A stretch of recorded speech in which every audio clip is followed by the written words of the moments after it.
Hello friends, and welcome back to the Brockopp side. Jumanji The Next Level was once again directed by Jake Kasdan, and this time around all the kids from the last movie come back because Spencer, played by Alex Wolff, some of you might recognize him from Alex from the Naked Brothers band. But anyway, Spencer finds the Jumanji game and then goes back into it because reasons, and then, his other friends are like, well, we gotta go save him, and, yeah.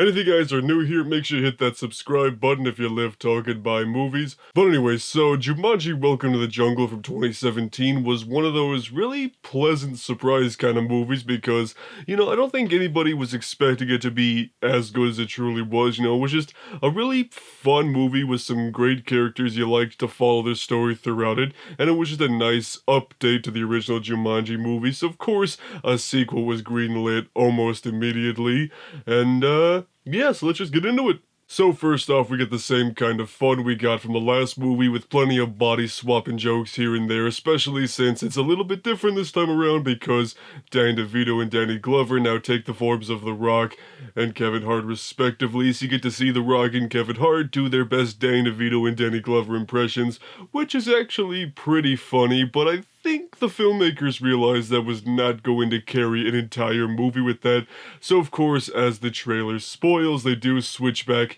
into their regular bodies that they had from the first movie, plus a couple of brand new characters, which was kind of cool. And like I mentioned before, it was just kind of fun to visit these characters in this fun video game world all over again. But the problem comes in that the movie is built on kind of a weak premise, so the Spencer character who takes the form of Dr. Bravestone in the last movie, he recovers the Jumanji video game and then intentionally goes back into it because he wanted to feel like Dr. Bravestone again, even though his entire arc in the last movie was that he doesn't have to be this avatar to be this brave, courageous, badass guy. So really just kind of seems like Spencer's motivation in this movie just feels rather forced just for the sake of having another Jumanji movie. Which I think leads to the biggest bummer of the movie is the fact that it really just kind of plays it pretty safe. It's basically the same movie from last time, with the characters taking the avatars,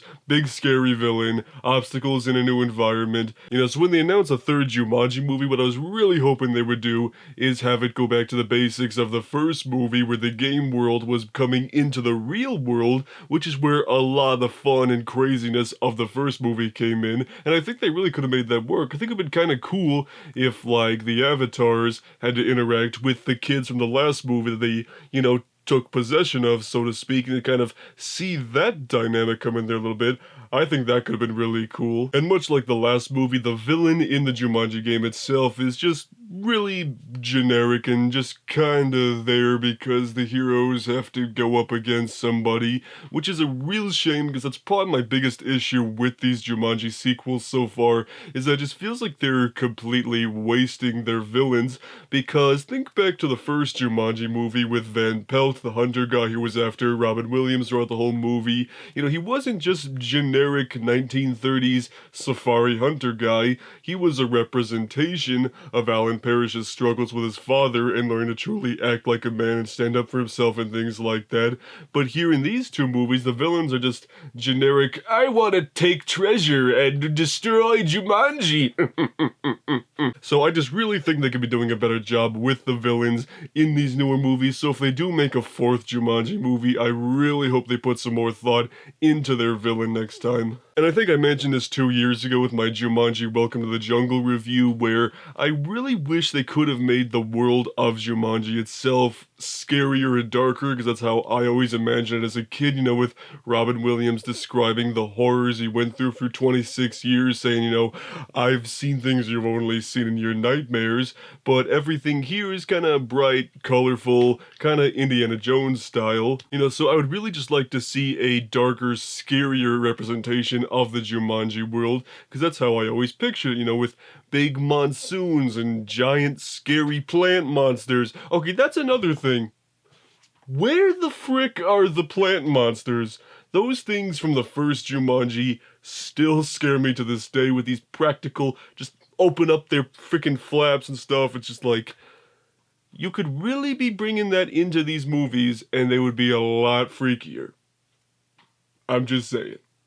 So all in all, Jumanji The Next Level is more or less the same as what we got the last time, but not quite as good. You know, so if you really just want to see these characters again and just go back to the fun video game world of Jumanji 2, but, you know, mildly different, then you'll probably have a good time. But if you want something new and inventive like I do, you might be a bit disappointed.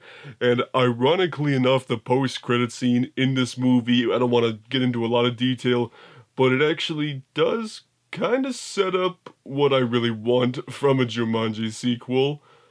So I kind of want a fourth movie now to see if they follow up with that. So, those are my thoughts on Jumanji The Next Level. And again, if you haven't already, hit that like and subscribe button if you live, talk, and buy movies. But anyway, so, if you guys have seen the latest Jumanji, then tell your thoughts about it down below, and we'll see you on the Brockopp side.